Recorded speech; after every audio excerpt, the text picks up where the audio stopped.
घर में भी घुसने लगा। ना साहब, आपके करिए, हमारा इतना छोट पिचकारी नहीं, हम तो बड़ा रखे हैं। झूठ बोल रहा है साहब तना खेसरिया या बारा लगी गए। अच्छा सुनिए ना साहब, तना खेसरिया या बारा लगी गए। हटी चुकी फिचकारी हमारा नहीं है। ये झूठ बोल रहा है। फिचकारी हमारा नहीं है। देखिए जी, इसके बाद को मत रहिएगा, ये बहुत चतुर नर है।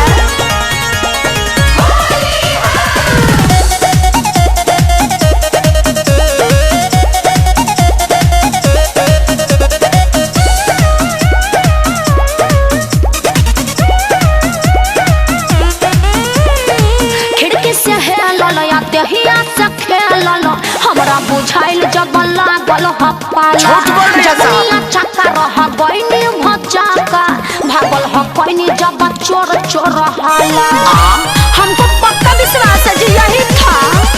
झूठाई लजाम सारा सोनली लगातिया, हमके फसाई ये फागुन में। अच्छा रात भर ढाल लेके मंडली में झूमत रही। झूठ बोल रहा है। हम दादा फगुआ के धुन में। ठीक नहीं होगा झूठ बोलोगे तो। साहब हमारा घरे का दही बड़ा नहीं है। साहब हमारा घरे का दही बड़ा नहीं है।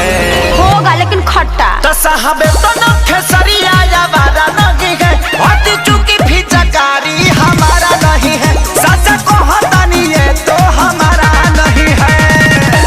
सच में साहब इतना छोट मेरा नहीं है। नहीं जी, विश्वास नहीं है तो अभी नाप के देखिए, अभी दूध का दूध और पानी का पानी हो जाएगा। हम झूठ बोल रहे हैं, यही ठेका था।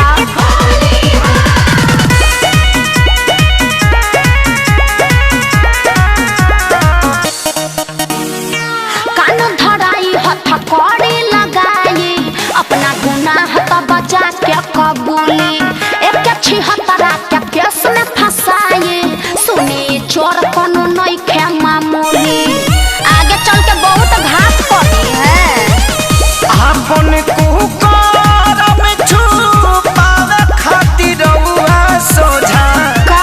रोतिया बात हमारा मानी जी। चुप रहो। सोनू सुधा कर संगे धराइल त बचे खातिर गावतिया ऐसन कहानी जी। फिर झूठ बोल रहा है, देखिए जी। तो सीधावा के कलयुग में गुजारा नहीं है।